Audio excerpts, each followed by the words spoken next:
Hi everyone, it's Abdul, it's Wadud, Dudman, the Ielts King Kong.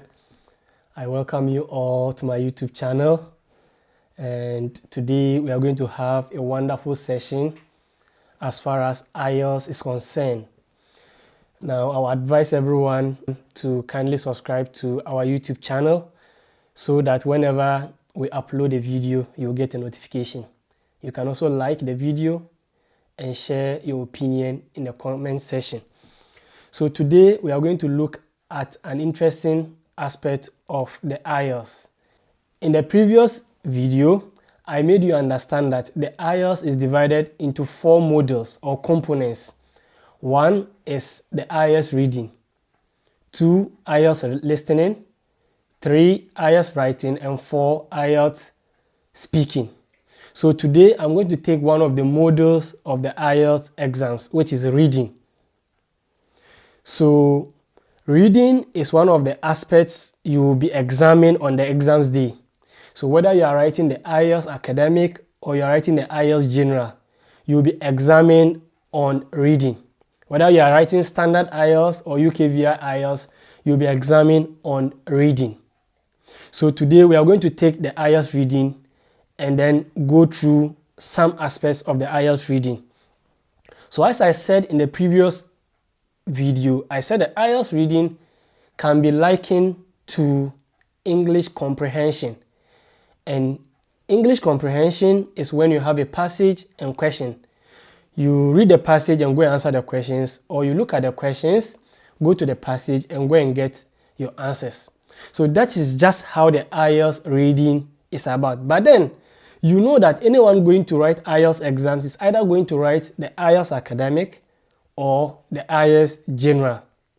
So today, the reading we are going to look at is basically focused on the Ielts academic, because with the Ielts academic, you can use it for professional registration, and at the same time, you can use it for academic purpose.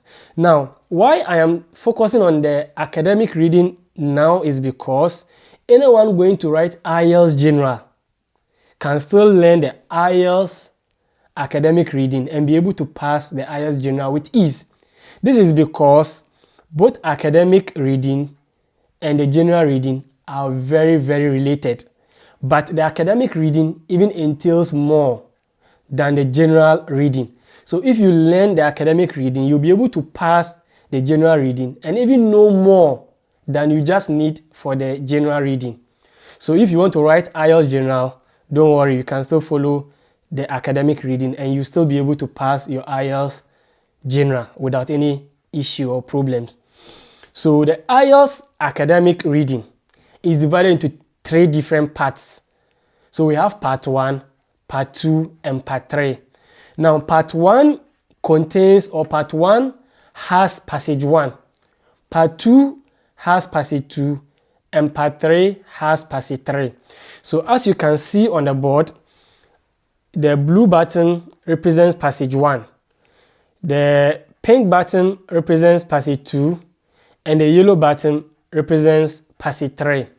So on the exams day, you are going to have 3 different passages to read through and answer questions.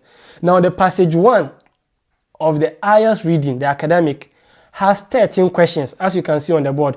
So passage 1 has 13 questions.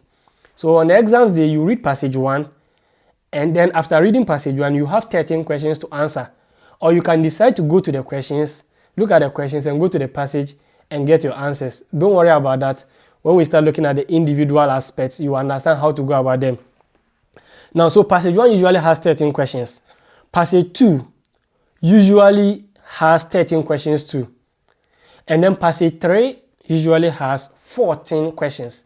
So if you had 13 of passage 1 to the 13 of passage 2 and also to the 14 of passage 3, you have 40 questions in total. So you are going to be given 40 questions and 1 hour to answer all the 40 questions. I've had a lot of people complain that the 1 hour is not enough to answer all the 60 questions. But today, I'm here to let you understand that the 1 hour is enough to answer all the 40 questions and pass the exams. And if you actually want to be able to answer all the 40 questions within the 1 hour, then kindly subscribe to this channel and follow all our tuition as far as IELTS reading is concerned, as we break down every aspect of the IELTS reading for you to understand without any difficulty. So, IELTS reading is the only exams that when you are going to write, you know where the questions will come from. That is the easiest thing about IELTS reading. When you are going to write IELTS reading, you know where the questions are going to come from. Just that you don't know the specific questions. Now, I've told you that you are going to be given 3 different passages. Passage 1 has 13 questions, passage 2 13 questions, and passage 3 has 14 questions. Now, all these 40 questions, you know where they are going to come from. Just that you don't know the specific questions that are going to come. For example, you are going to write an exams in integrated science, and the teacher tells you that there's going to be a question on reproduction. Just that the teacher hasn't given you the specific questions that will come under reproduction. So what do? You make sure you master every aspect of reproduction so that however or wherever the teacher brings the questions, as far as it is reproduction, you'll still be able to answer the questions. Now, that's the case of IELTS reading. You know the question types that will come, just that you don't know the specific questions. So what you're supposed to do as a student of IELTS is to understand the concept underpinning all the question types of IELTS. Now, when you understand all the question types, it means that you'll be able to choose your correct answers. Now, after understanding all the question types, you'll be able to choose correct answers, but you cannot do it very fast.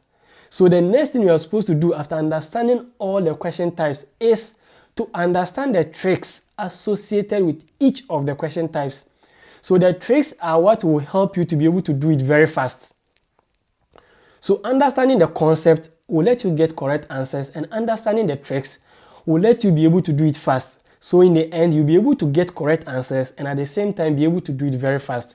So that is why I said follow this channel and be able to understand each of the question types as far as IELTS reading is concerned, because these question types are what will come on the exams day. It will not change. It will be these question types. And when you understand them, I'll also teach you the tricks practically. And so you'll be able to do it very fast. So you'll be able to get correct answers and at the same time do them very, very fast. So without wasting your time, I'm going to introduce you to the question types that will come on your exams day as far as IELTS reading is concerned. So these 40 questions, they are going to be from the question types that I'm going to introduce you to. So all the 40 questions will be from these question types. Then once you know these question types, understand each of them very well, know the tricks associated with each of them, then you'll be able to get your correct answers and be able to do it very fast, and you in turn be able to finish within the 1 hour and pass. Alright, so these are the question types as far as IELTS reading is concerned. So on the exams day, these are the question types that you will meet. You will meet them, you understand. The only thing is that you cannot tell the specific questions that will come, but these are the question types that will come. The first one is true, false, not given. That's the first question type. Then we have yes, no, not given. We have fill-ups or summary completion. Then we have objectives or multiple choice questions. Then we have another question type we call list of names or matching names. We have another one called list of headings or matching headings. And we have the 7th one, which is matching information. So these are the 7 question types that you will meet. All the questions that will come will fall under one of these question types. So just master them, and then however the questions appear, you'll be able to answer them and pass the exams without any difficulty. Now, please make sure you subscribe to the channel and watch our next video as we take each of these question types, understand them, look at the tricks, solve questions together as a class, and then pass the exams with ease. Thank you very much for watching the video. I'll see you in my next video. Bye.